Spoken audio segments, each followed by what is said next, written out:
ആദ്യരാഗങ്ങളേറ്റുപാടുന്നു ഭൂമിയും വാനവും. സാക്ഷിയായി ഭാവുകങ്ങളേകുന്നു ശ്യാമമേഘങ്ങളും. പവിഴമഴയേ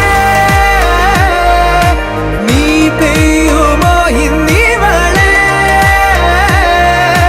നീ മൂടുമോ വെൺപനിമതിവളിലെ മലരുളി അഴകിലെ നാളങ്ങളിൽ. എൻ കനവുകൾ വിതറിയ താരകങ്ങളെ കാണുവാൻ കാത്തു ഞാൻ. ദൂരെ ഒരു മഴവില്ലിന്നേഴാം വർണ്ണം പോൽ തൂവൽ കവിളിണയിൽ നിമ്മായാലാവണ്യം.